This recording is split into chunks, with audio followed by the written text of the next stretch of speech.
Tristen Law Show. If it's your first time here, welcome. If you've been here before, welcome back. I'm Tristen Law, semi-retired pro wrestler. Today, I'm your host. For over 20 years, John Cena has called his own shots, from open challenges to world titles, but this time, he doesn't get to choose who stands across from him. For the first time ever, the company decides who retires him. And I don't think this is never something that's anybody's ever done before. And the way that this is being done by John Cena, it just changes everything. But as you know, if you watched yesterday's show with myself, Jess the Yapton, and Freckle Face Feet, I am not alone today. Jess is back in the No, I'm sorry, I almost disrespected. Jess is back in the Yapton's chair. There you go. And she'll be representing the ladies and the fans here today on the Tristen Law Show. Jess, what's going on? Good afternoon, everybody. I'm very excited. I wasn't expecting that. That's different. And personally, I think I like it. I think I like that. I mean, it's some mixed feelings going on, but I think that is the right choice instead of, just picking somebody random, having it open or have it open to the floor from every company, SmackDown, Raw, NXT, TNA, AEW, or hell, if they've already retired. That's true. They can come out, huh? No, I said, yeah, that's true. What you're saying, I agree. Yeah. You get the opportunity, so I'm truly excited to see who will win the 16-man tournament.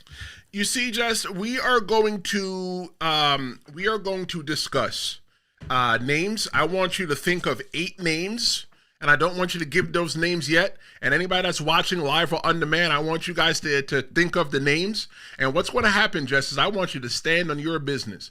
I want you to stand on your business when you say this is the person that you're going to pick. Be prepared to defend them.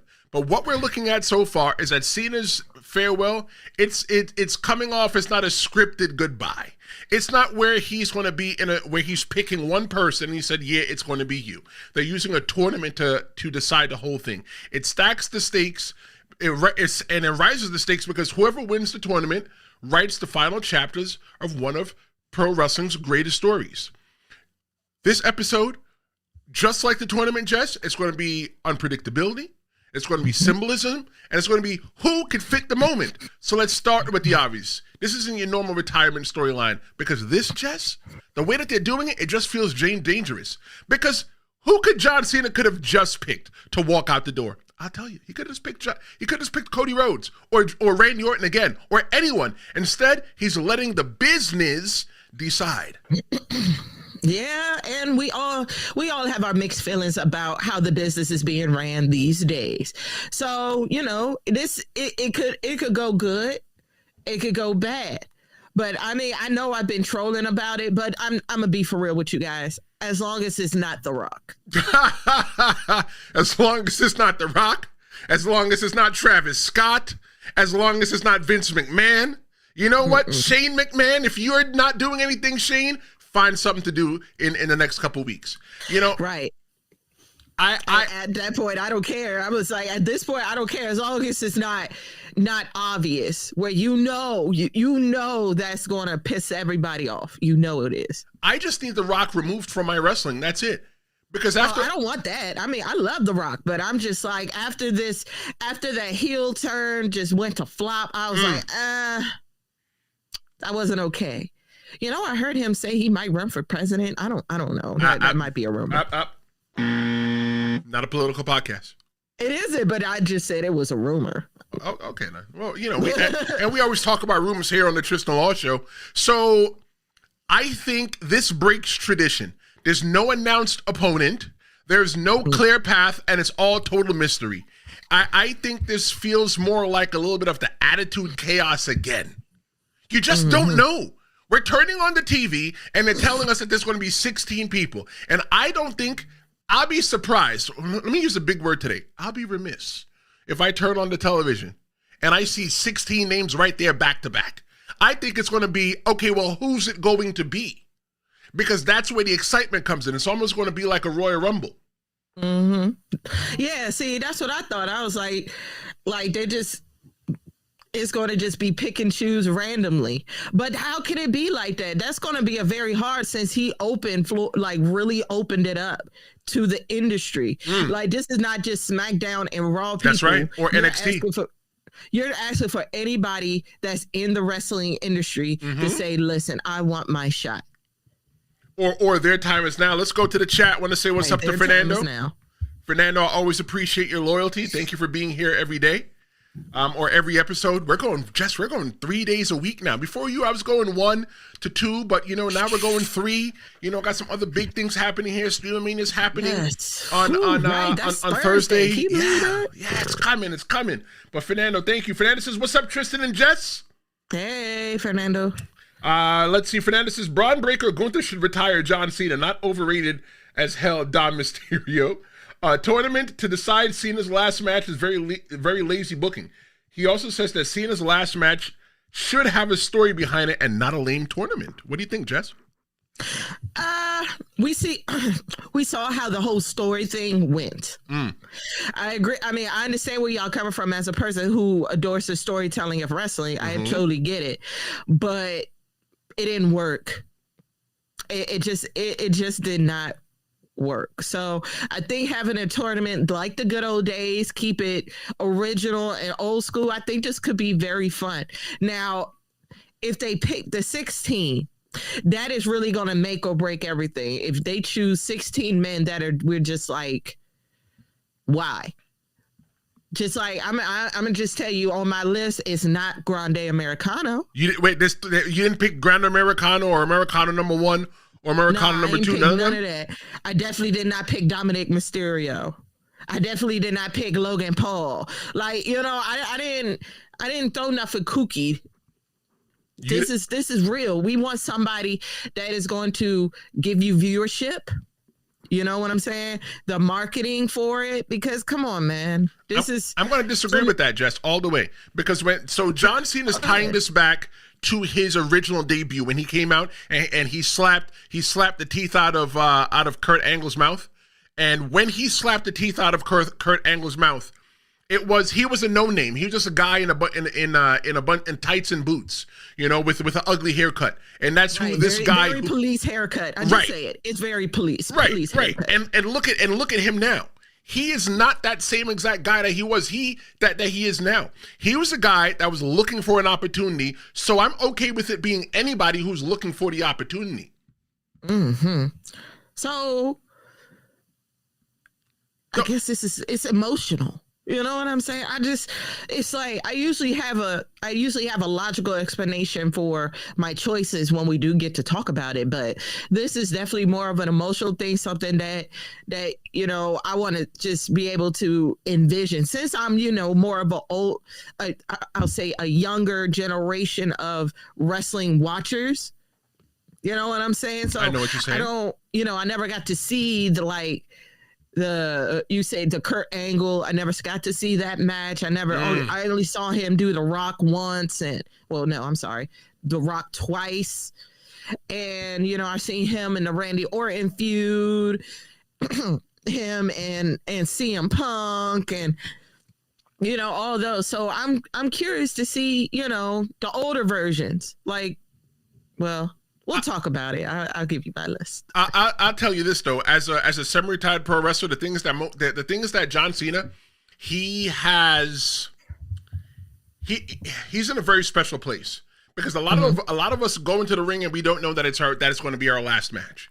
We just keep going until we can't go anymore. When the last time I wrestled, 3 years ago and change, I didn't think that my last match was going to be my last match. I still thought I still had a little bit more time before, real life, got to take over and stuff like that. So for John Cena to be able to write the way that he gets to leave, he doesn't just disappear. Like Stone Cold Steve Austin didn't get a real retirement. Bret Hart definitely didn't get a real retirement match, right? So Triple H didn't even get a real retirement match. These are people. The Rock didn't get a real retirement match either. These are people that were at the top of their game, and they never got a retirement match. But John Cena, who's at the top of the game, a person that carried the business on his back, that man made 11 consecutive WrestleMania appearances. His first WrestleMania was WrestleMania 20, when he beat the Big Show for the United States Championship, and every subsequent year, the next year he beat JBL at WrestleMania 21 for the WWE Championship. Every subsequent year, Jess, John Cena was in the ring for a championship.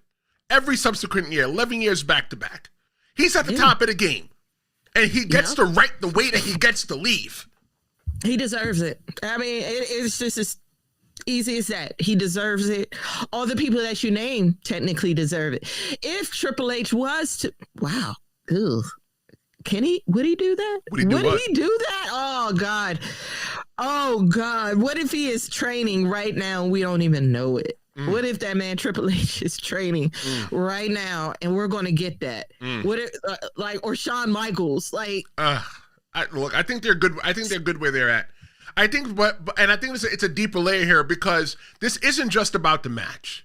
It's about who John Cena is in this stage of life. You know, when you're looking at John Cena's, the parallels, right, between John Cena's first match, answering Kurt Angle's open challenge, and his last match, issuing one of his own directly, his own open challenge, the same exact way that Kurt Angle did. And I want to pay attention to Fernando's comment. He said that the way that Kurt Angle retired was pathetic. Look, I guess well, can we think about look, y'all got to remember, we're in a whole different era in not only technology, but in television, period. Let's think about it like that. The mindset of people, Kurt Angle retired when? What year? Maybe 2015? 2015. That is a totally different era than where we are not right now, and even more different than when Kurt Angle was wrestling, correct? He retired 2019. Sorry, 2019. 2019, right before COVID. Of course, so there you go. Of course it's going to be bad.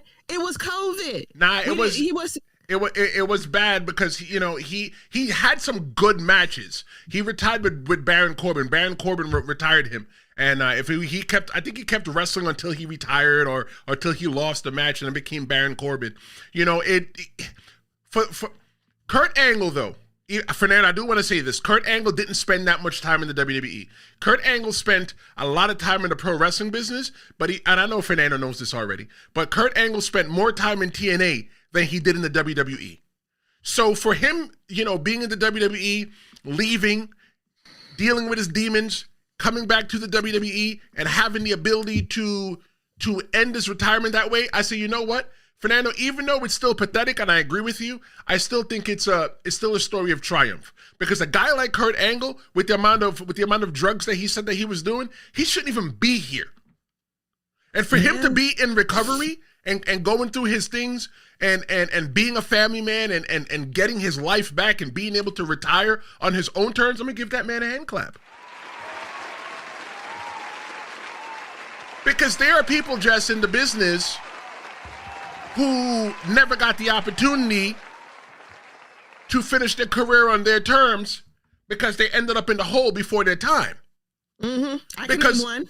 Because of whatever reason. Go ahead, name one. Well, you know, Matt Riddle. Let's call it. Matt Riddle's not in the hole. No, I'm talking about the whole hole. I'm talking about the dirt hole. Oh, wait. You killed Matt Riddle, Jess. I did not kill Matt Riddle. You just said he's in the hole. You just killed Matt Riddle. When you have to resort to regular indies, and I ain't talking about Tubi indies, I'm talking about the shit that if you don't live in that state, you ain't gonna know. But what if he's one of the 16? That could be a possibility. But when you look at the whole entire thing with John Cena, you have the storytelling symmetry.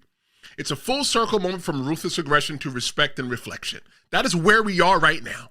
He started with ruthless aggression, and right now if John Cena was writing a book, this is his story. This chapter should be called Respect and Reflection. John Cena. I like it. That's beautiful. He defined his legacy with just everything he's done, and since he said, hey, look, I'm retiring, I'm not coming back anymore.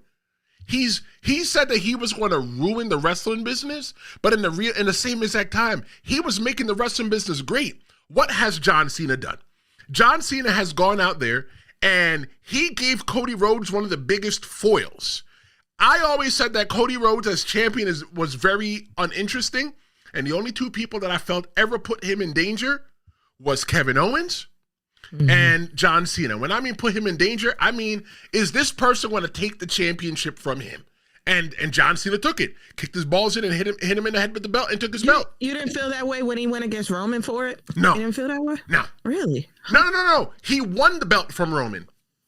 I'm talking about when he was champion, defending the belt. We had that? Oh, wow. We haven't had that rematch yet, have we? We haven't had that rematch yet either, yeah. Roman just took his ball and went home.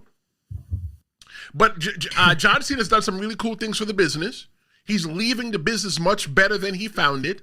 And I think he's setting the precedence right now for what it means to retire. You know, he's got humility, he's got maturity, and John Cena has the world record for the Make-A-Wish Foundation, over 650 plus wishes that he's granted. He's all about giving back. I don't know nobody else that's done something like that at all. I don't know a basketball player, a football player, soccer, or baseball. This is a full-on wrestler that did these for these kids. Come on, man. Like, the only people I know that's done something like that is McDonald's. Okay? McDonald's. Like, I don't know no human that did it, so McDonald's, the company, did it. I'm just saying. So we got some, so Fernando says, R.I.P. Matt Riddle. Let's have a moment of silence for Matt Riddle since you finished him off, Jess. I'm sorry. Look, he finished himself off. Talking crazy online. Never mind. I'm not going to talk ill. I'm not going to talk ill of the dead. We got Steve's View on Wrestling. I like that name. Huh? Say it again. Steve's View on Wrestling. That's the name of the person in the comments. I like that name. You know why I like that name? Because I feel like we are going to get Steve's View on Wrestling. And Steve, I've never seen your name before. Welcome here to the Tristen Law Show. Welcome. And what we do here is we give you an environment to where you can respectfully and politely voice your opinion without judgment. So feel free to voice your judgment here as long as you respect and polite, right? So Fernando. This is an open challenge podcast. Oh, how about that, Trish? Open challenge podcast. All are welcome. No judgment. Yeah, definitely. Maria just jumped into the chat. So, you know, between her and Fernando, it's about to get crazy right now. But Maria. Hi, girl. Steve says that he hates the idea of a tournament. Why? Oh, God, I would. Okay, Trish, how do you feel? Let's hear from our favorite host, semi-pro wrestler, Tristen Law. How do you truly give it to me as a semi-retired pro wrestler? How do you feel about the 16-man tournament? Yay or nay? I'm going to say yay. Okay. The reason why I'm going to say yay for the tournament is because of this. It gives that wrestler the opportunity to fight through. Let's say there's 3 levels, right? You got the main tournament. You got the semi, you got the quarter. Okay, so they're going to have 4 matches. Well, no, the winner would get John Cena. So the 4th match would be John Cena. So you would get that person. 8 and 8. Wait a minute. Wait, who? We did this before. Wait. There's 16 people. So if there's 16 people, there should have been.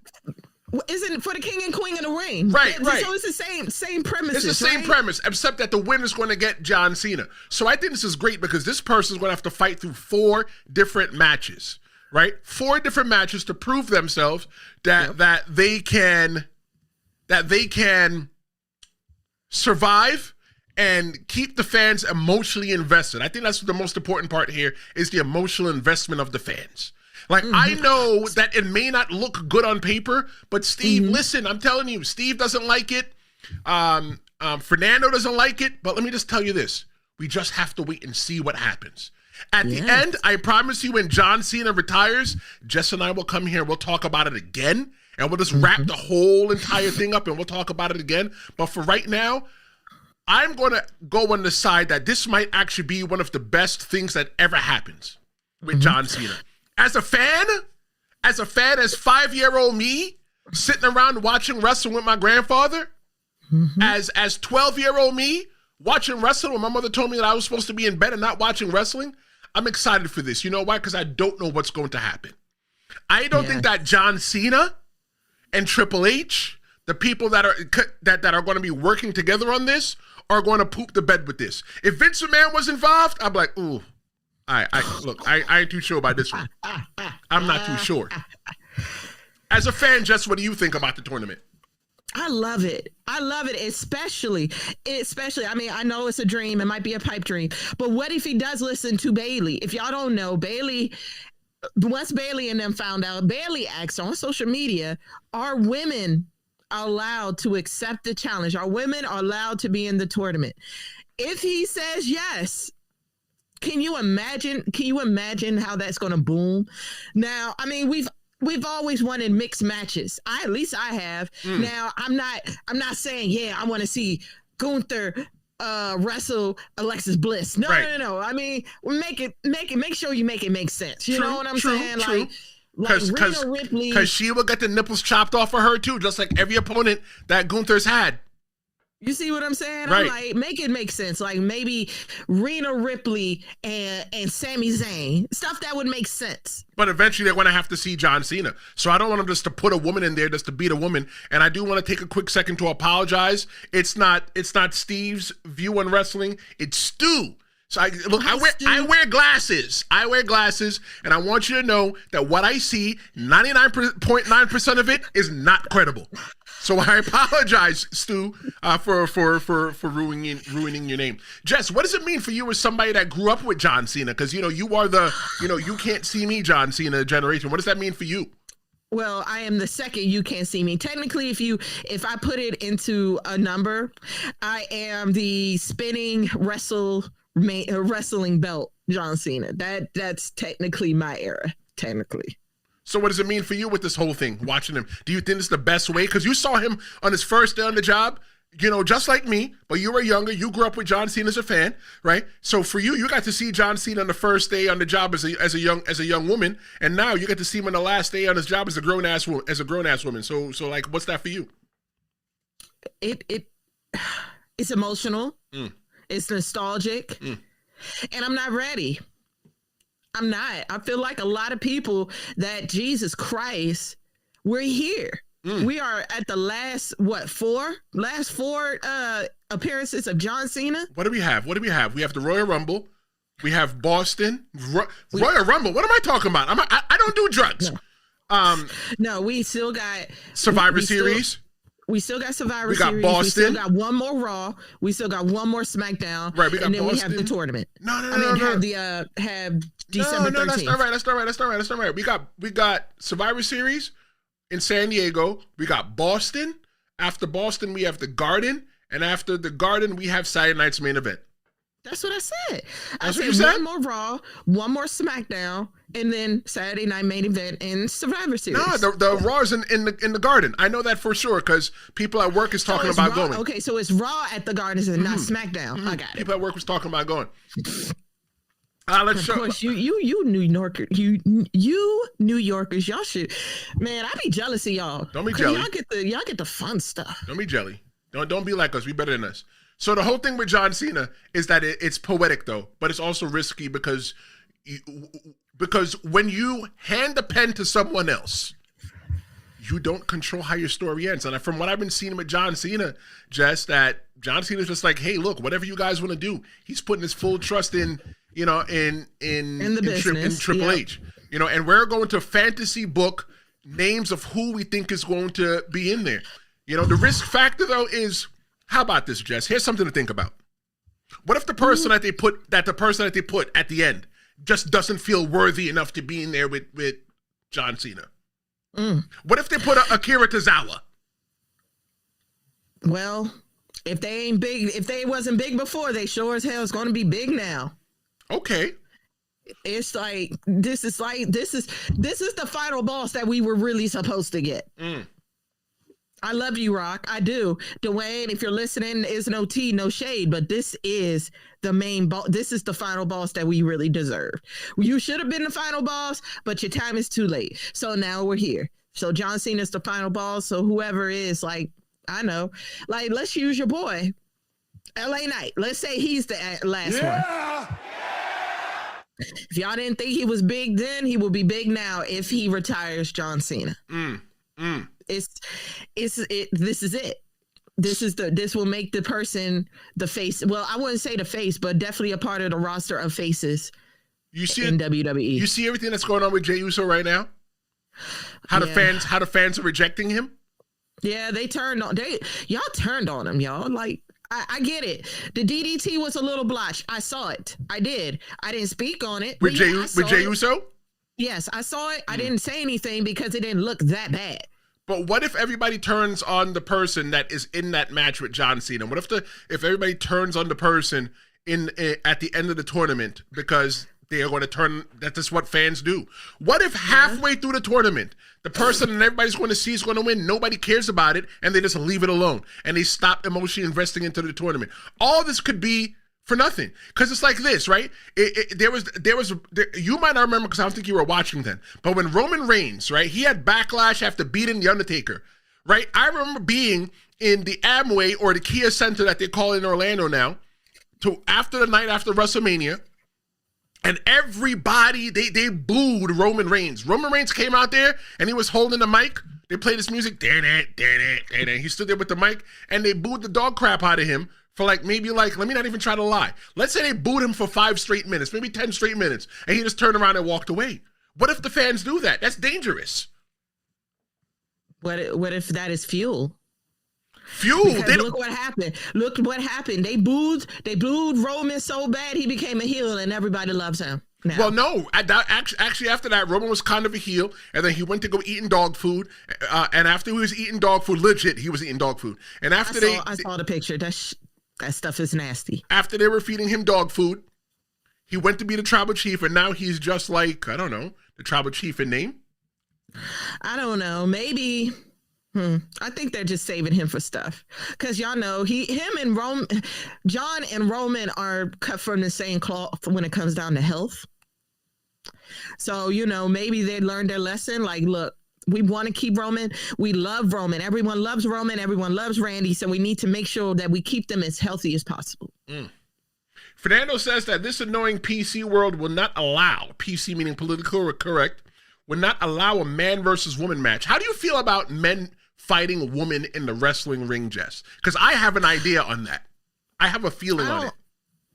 I understand. I understand the climate of the world and why people might get a little antsy about it. Do you hate it? No, I don't hate it. Do you think it should be acceptable? I think so. I think so too. Only in the realm of wrestling. Because who's training the girls? Men usually. So when they're training, what do you think is going on? When I went to Team 3D, when I went to Team 3D Academy, right, with Bubba Ray and Devon Dudley, Bubba said that we don't take it easy on the woman, and do not expect the woman to take it easy on you. You got Jessica Carr, the referee in the WWE. She is a Team 3D alumni, and I can guarantee that Bubba Ray and that Bubba and Devon did not take it easy on her. But I think that in the realm of pro wrestling, why is it okay that we can do a movie like Kill Bill, where she could run around with a sword and decapitate people and ninja fight people? I heard there's an anime coming out for that she could ninja fight people, but she can't in the same reality. We can't have people do it in wrestling. I'm not saying that women should be beating on men and men should be beating on women, but in pro wrestling, it should be something that if the story makes sense, right, then you should be able to use it. And they're professional. Trish, it ain't no animosity. Sometimes, because just because y'all all work for the same company doesn't mean y'all all like each other. So, true. If you end up booking me as a wrestler against a dude that I'm like, I ain't messing with that dude. I don't, or the vibe, he didn't pass the vibe check, and he feels the same way about me. So can it be guaranteed that we stay professional and this is just for it? We're working and our personal feelings are not going to get in the way of us wrestling. Stu says, and yeah, the tournament might be fun, but the names of the tournament might not be great or make sense. Like, I better not see El Grande Americano in it. Thank you. And that was my boy, right? Mm-hmm. Yeah, I don't want him in there either. Stay far away from it. That was literally that was the first name I said. I said, hell nah, bro. Don't call that man. If Ludwig Kaiser is going to show up, I will pay for that.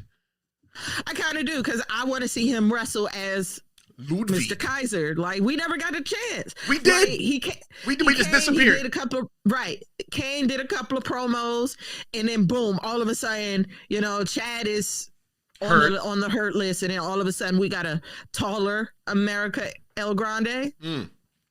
So come on now. Maria says that Kurt Angle should be in this tournament just to add some story and intrigue in this tournament. I like it. I like the idea. I mean, that's not on my 8 list, but I like it. You see, he's not on my 8 list either. Let me just look at my list again. Yeah, he's not on my list, but I 100% believe that Kurt Angle says that he can't wrestle anymore. If Kurt Angle could still wrestle, he would. So Kurt Angle, it's probably best for him to not be a character of himself and just to, just stay out. And if he can't, could do 100%. Because I'm a kind of person that I've wrestled the legends. I've wrestled Jimmy Superfly Snuka, Tito Santana, Nikolai Volkov, Jim the Anvil Neidhart, and I was not getting the people that you saw on the TV in the 80s and the 90s. It's not. So you don't want to be a character of yourself. Exactly. Maria wants you to calm down, Jess. About what did I do? Because The Rock is still the final boss. She says, she doesn't say this, I'm adding this part, I'm ad-libbing, but she says, put some respect on her man's name. I respect the man. I love The Rock. There was, if I have to have the top 5, he's number 5. Stu says, again, people are talking about Jey Uso losing and how happy they are instead of being happy that Punk is the champ. So I think that's overshadowing that. He liked how AEW does mixed tag team matches. That's what we were talking about. And WWE Triple A should did take it now. notes. Because did you hear? You heard Ethan Page and Chelsea Green. Yes. They're now the mixed tag team champions over there in AAA. In AAA. Right. Fernando also says that JD better not be in this tournament as well. Well, I am looking forward to see who you guys all think when it's time. I'm going to drop a name. Jess is going to drop a name, and you guys are going to drop a name. We're going to all take turns dropping names and defending it and standing on the business. I'm going to let you guys, whether you're watching live or demand, I want you to tell us whether our picks are great, because Jess and I are going to tell you whether your picks are great as well, too. I think that the WWE, though, with this whole entire, thank you guys so much for your comments. I think what the WWE needs to do, though, is they need to make this tournament feel like it's earned. They need to make to feel like when you're standing in front of John Cena, Saturday Night's main event at the Capital One Arena in Washington, D.C., that it needs to feel like it's earned, not just something that somebody wrote on a piece of paper, because we know it's 2025. Right. That's a flim-flam, bamboozle, scam, and an okie doke, that somebody wrote that down somewhere. And we understand what pro wrestling is. If you don't know, I'm sorry if I was the one that messed it up for you. But I need to feel like it was somebody that was earned and not somebody that John Cena has put a name on a piece of paper and said, I want that guy. Yeah. I want to hear a whole lot of you deserve it. That's right. Like, if I don't hear that, that means they chose wrong. So we're going to have some fun now, Jess, because everybody's wondering the same thing. You know what everybody's wondering? What they wondering? They're wondering who is actually going to be in the tournament. Oh, yeah. And before we do that, Jess, get your picks ready. I'm going to get my picks ready. I'm going to give you 30 seconds. I'm going to give everybody 30 seconds to figure it out. In 30 seconds, Jess and I are going to start dropping our picks for who are going to be the possible entrants. We're not going to book out the whole entire thing, right? So let's get ready. 30 seconds. You're going to have a little bit of time to figure out who you got. Crack your knuckles, stretch your feet, keep it locked, because Jess and I will be right back. Thursday, live like never before. It's Streamomania. 5 hours, 5 blocks, 1 pro wrestling super stream. WWE, AEW, TNA, nothing's off limits. Hour 1, I'm kicking things off solo. Hour 2, Jess the Yapton. She joins me to talk women in pro wrestling. Hour 3, a debate you don't want to miss. Hour 4, our main event feature. And Hour 5, I'm closing it down. After dark, one-on-one with you. It's live, it's raw, and it may never happen again. Don't miss the first ever Streamomania, Thursday, November 6th, 6 p.m. Eastern, 3 p.m. Pacific, 11 p.m. in the UK. Live and only on YouTube.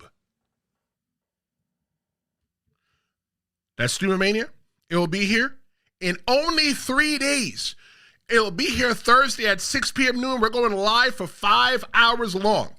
5 hours long, and I'm going to be talking about all the things related to pro wrestling. look, I want you to be a part of the show. I want you to be a part of this historical show. 973-826-0101. You know what, Maria? Maria said to me, were you nervous when you stepped into the ring with Superfly? You know what, Maria? I was going to answer that question for you, but I'm going to delete it right now. I'm not going to answer that question for you, Jess. I mean, for you, Maria. Maria, if you want me to ask that. if you want me to answer the question, 973-826-0101. That is your Streamomania question. That is the question that you're going to ask. And in hour 5, I'm going to answer all of your questions. But the question that we're going to be answering today is who's going to be the person that is going to retire Mr. Hustle, Loyalty, and Respect himself. Jess, I always say ladies before gentlemen. So just go ahead and drop your first pick, and I want you to stand on your business. Tell me, who is the person that you feel, just random, doesn't matter where they are, who is the person that you feel should be in the tournament? Not whether they're going to win, but who's going to be in the tournament, and tell us why. I chose Finn Balor as my first pick. All right, ladies and gentlemen, you heard it first. I feel like Finn deserves it. I do. I think Finn has been is an underrated wrestler. Okay, I feel like him and John Cena. That's just simple as that. They're great wrestlers, and Finn has come a long way from being like the demon guy to pretty much the main leader of the Judgment Day, to tag team champions, to not tag team champions. And I feel like people just undermine him, and I think it needs to stop. So I personally think Finn Balor needs to be on the list for the tournament. You know what, Jess? I don't think that Finn Balor is a bad idea, because Finn Balor was the Universal Champion. I think he might have been the inaugural Universal Champion, and then he got hurt, and he's never got the opportunity to go back. So I think this would be great for him to get his opportunity, because his time is now. One of the people that I'm going to pick for this is I'm going to pick Matt Cardona. The reason why I'm picking Matt Cardona is because he was in the WWE as Zack Ryder. And when he was in the WWE as Zack Ryder, he got pretty much no respect. We wanted him to win so badly, but he never got that opportunity. He had to leave the WWE to go make a name for himself, and he's made a name for himself. They don't call him the indie god because they ran out of names. I'm looking for somebody like Matt Cardona to come in, to seal his name in the WWE, and show that everybody that his time is now. Nice. I like that. Good one. You like that? Go ahead. Give your next one. All right. I'm going to go ahead and just kick it off with something very obvious, very easy, so we don't have to talk about it no more. Bring back Edge. We all want it. The people want it. America wants this. Edge. It's going to be great. The story is there. It's that nostalgia right there, like we did with Randy Orton. So I don't really have much. I didn't have much to put on that one. It's that nostalgia. Literally have put that in bold letters. It's all about nostalgia, and we all want to see Edge. We want to see Edge to be Edge, because what's his name again over there at AEW? Adam Copeland. Adam Copeland, who's that? I don't know who that guy is. I know Edge. I don't know. Y'all know Adam Copeland? So here's my reason why I won't pick Adam Copeland. Okay. Because it's the name of the tournament is It's Your Time Is Now. Don't get it wrong. When I wrestled, the 3 people that I embodied, right, that I emulated myself after was Randy Orton, Triple H, and Edge. I loved I loved Edge's facials. I love the way how every move that Randy Orton made, he made it with a purpose, and Triple H never had to jump off the top rope. He probably jumped off the second, and he was always nice and slow, and everything was purposeful. It meant something. He was focused on the storytelling. So I love Edge, but this is Your Time Is Now. This looks like it's an opportunity for somebody that's young and upcoming. Don't get it wrong, Jess. I don't want you to think I'm trying to okie doke you right now, because Edge is on my list. But I don't think that it's going to be him, because it's going to be somebody that is looking for their time right now. So the other name that I'm going to go ahead. You're going to defend yourself. My bad. Go ahead. Yeah, but what you said, the time is now. The time is now to retire. Oh no, go ahead and buzz me for that one. I'm sorry. But so because of the tournament, I don't think it's going to be Edge. Because Edge is going to win and go back to AEW, and then what? Yeah, right. There's no right. And then that's important for this 16-man tournament. It has to be and then what? And then what? John Cena leaves. What's next? Right. The person that's going to take that momentum, Edge is going to take that momentum and go back to AEW and just have a great time. I mean, it could, because again, we might be just looking for, they might literally just look for nostalgia matches for as far as John Cena, because it's a retirement. Do we really need a moment? Can we just say, and we all lived happily ever after, the end? We could have, but they introduced the tournament. Because remember how I said that I thought it should have went? It should go to Saturday night's main event, and we have no clue who it's going to be. And then all of a sudden you think you know me, Edge comes out and does the whole entire thing. Yeah, that's how I think it should be. But at this point, no, I don't see Edge. If it's Edge is anywhere in there, color me surprised, but I don't understand how Edge, Adam Copeland from AEW, could be in that match and make any kind of difference. The next thing I'm going to give to you is say his name and he appears. I believe in Joe Hendry. I believe in Joe Hendry. Hold on. I think that Joe Hendry would be great for this. Joe would be fine. I would love it. I'm not going to lie. Where is he? I haven't seen him in so long. He was on NXT. He was on NXT. He was in a trash can. They said his name and he popped out. Yeah, but that's the thing. It's like I know he can wrestle. We saw him wrestle before, right? For the TNA. But I don't want him to be treated like R-Truth and be the butt of be the jokester. You know what, in the industry. I don't want that for him. I think he's a lot different. I think he's a lot different than R-Truth though. Because R-Truth has been doing what he's been doing for so long. R-Truth hasn't really been in that many high-profile matches.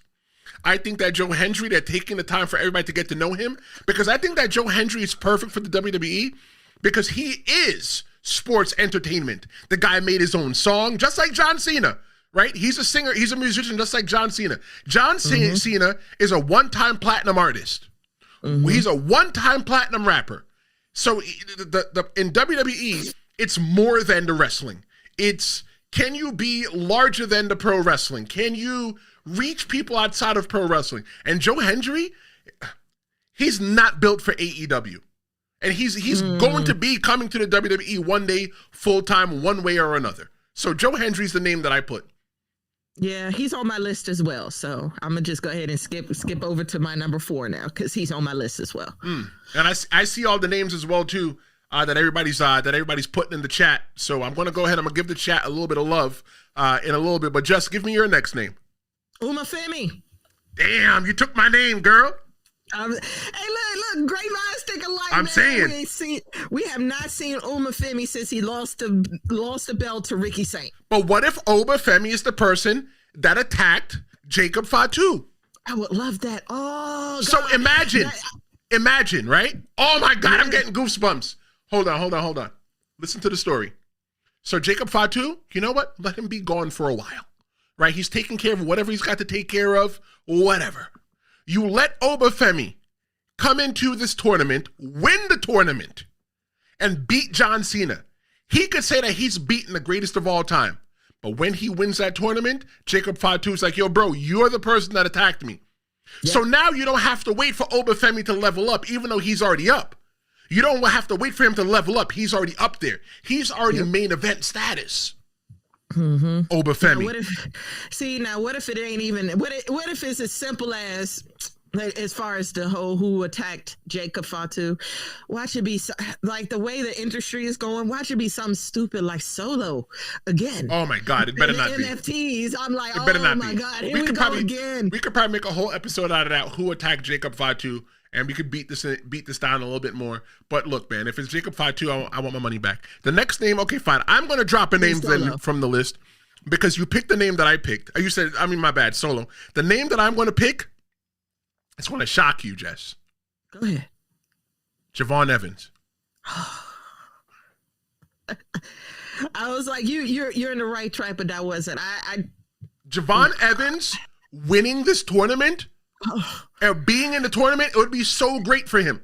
Hell yeah, at 21, 20, wait, well, yeah, he's 21 now, so he'll be maybe 22 by then. 22 years old, and you beat John Cena? Right. Love it. Right. Love it. Chef's kiss. Come on now. He's not on my list because I was like, he's too young. I feel like he's going to make him he's going to end up making a name for himself regardless of this tournament. So he wasn't on my list. But I agree that it would be a fantastic tournament. I mean, fantastic fight. John Cena is 48 years old. I'm trying to do the math real quick. If he wrestled for 25 years, he was 28. What is he, 23? When he made it to the WWE? So he's not that much younger or older than Javon Evans. So if that's the case, I think he deserves the opportunity just off the math alone. Right. I mean, it would be wonderful. The old versus new, right? I like it. That's a good one. All right, fine. I got a name. Jimmy Uso. You skipped me. Oh, did I skip you? You did. Oh, I'm so rude. My bad. My bad. You said Javon. Oh, okay, so okay. My next one. So I take your Javon and raise you Trick Williams. I was going to say Trick Williams too. Oh, well, shoot. Why do you think Trick Williams belongs in the tournament? Why?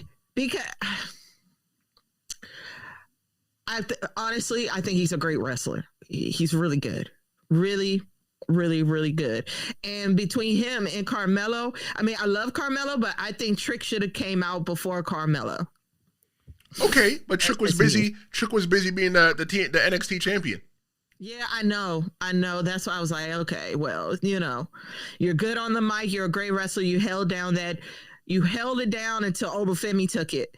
So I'm like, I think he's ready. I think he is ready to go for the main roster. And why not? Why not see John Cena? All right. So I said Jimmy Uso. I think that Jimmy Uso is definitely looking for his opportunity. He hasn't gotten that opportunity yet. It's something that's cooking for him. I think that's and then what type thing. I didn't put Jimmy on there. And then what? Honestly, I didn't put no Usos on there. Well, okay, so you're going to ask me, and then what? I love that. So for the reason why Jimmy Uso and then what is now we can go to his brother and said, I beat John Cena. Now he could probably get the battery in his back and feel like he can go ahead and be world champion somewhere. Okay. It's not a great story, but that's just my why. If I had to pick somebody. Okay. That's not bad at all. I'm not even mad. All right, let's go ahead and get the main obvious one out the way. Braun Breaker. Okay. Let's go ahead and get that obvious one out the way. Yep. I think Braun Breaker would be perfect. Yep, because we know he's a star. True. We know he's the next up.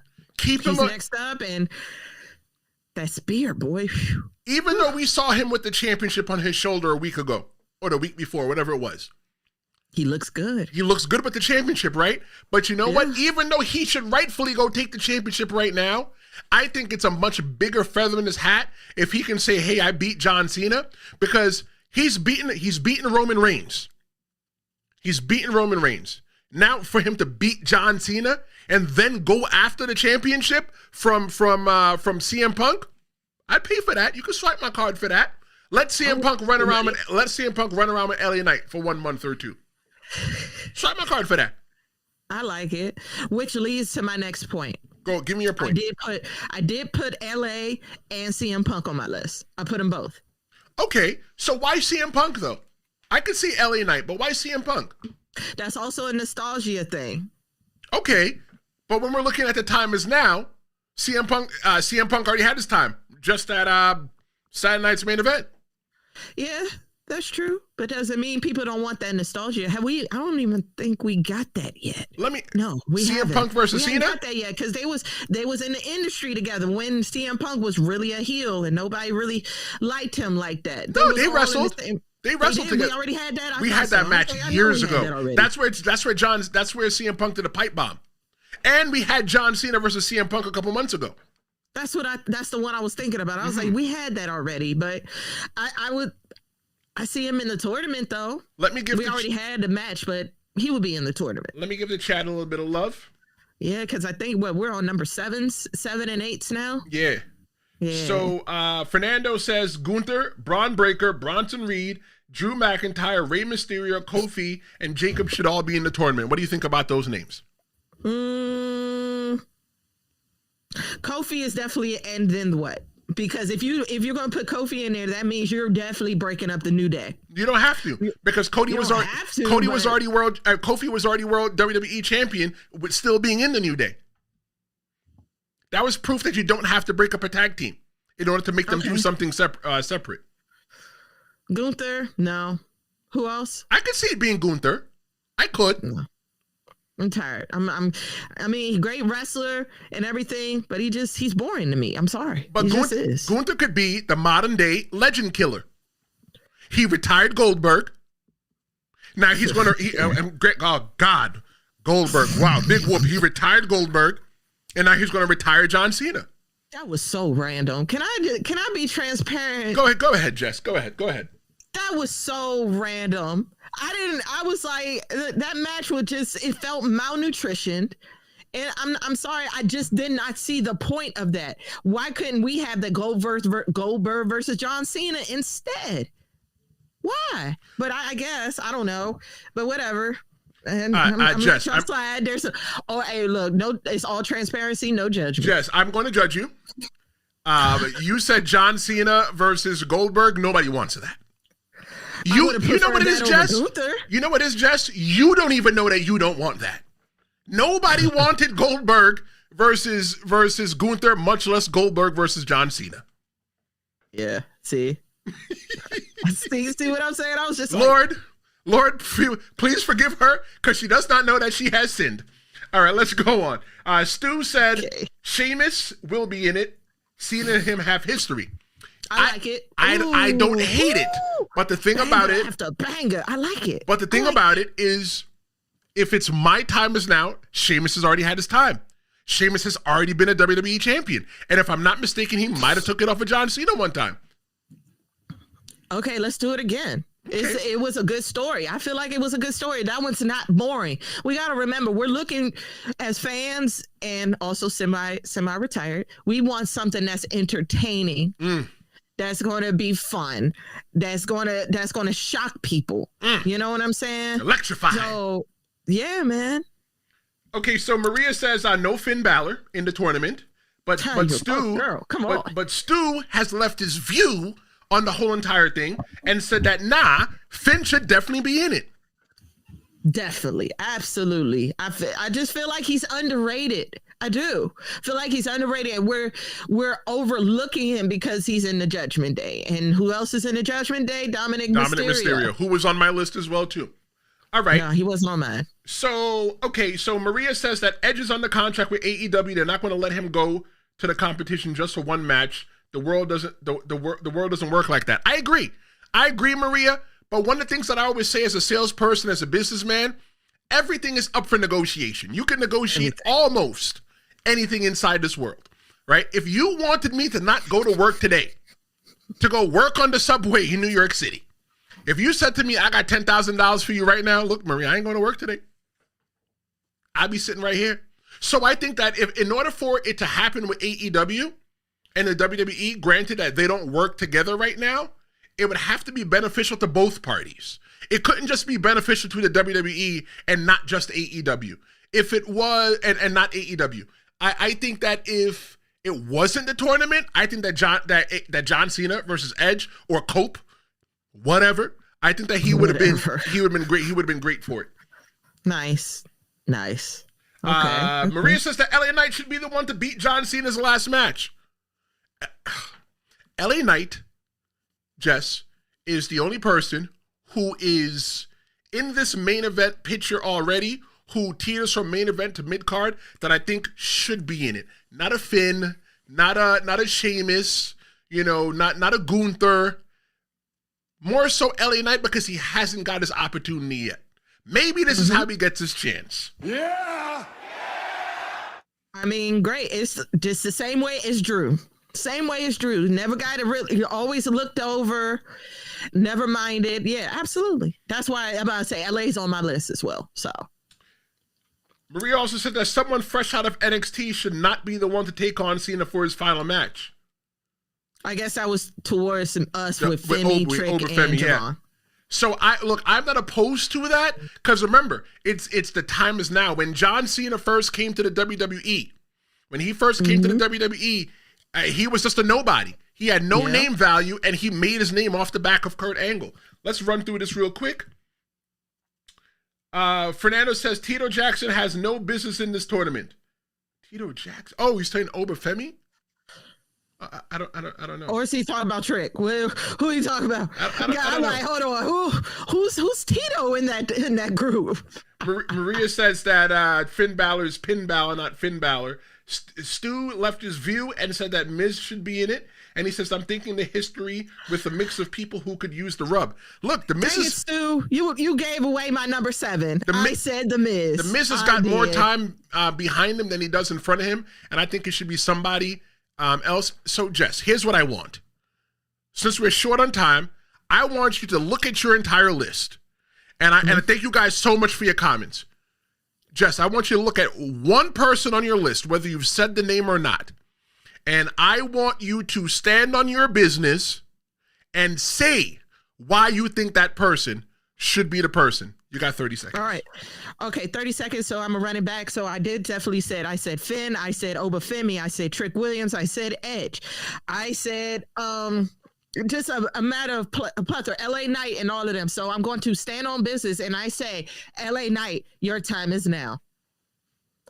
LA Knight, your time is right now. I would love to see that match between you and John Cena for the last match. I would appreciate it. Why? Because I agree. I agree with them. I agree with the world that LA Knight has been looked over, that he is underappreciated.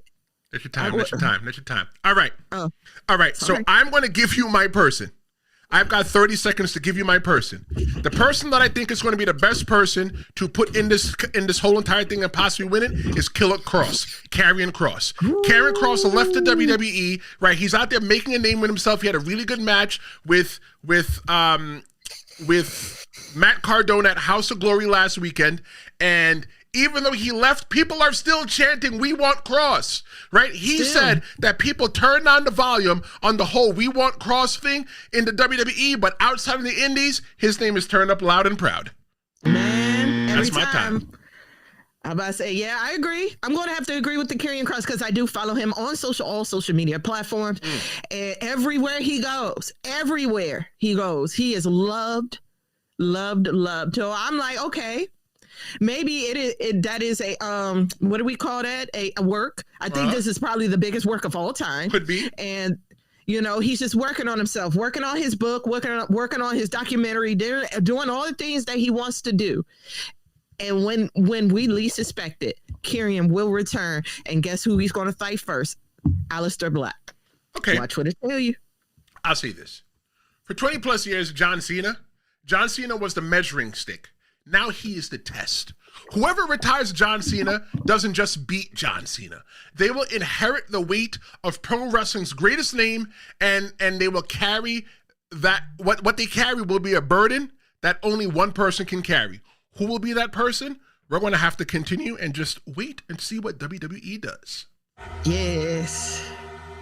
Well, Jess, that was who's worthy to retire John Cena in the tournament.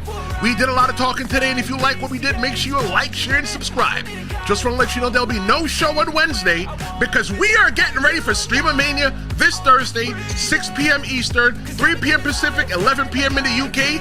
Hour 5 is yours. Make sure you call the promo hotline at 973-826-0101. My name is Tristen Law. She's just the Captain. And we'll see you next time for Streamomania. Flashing red lights, driving at night, windowless.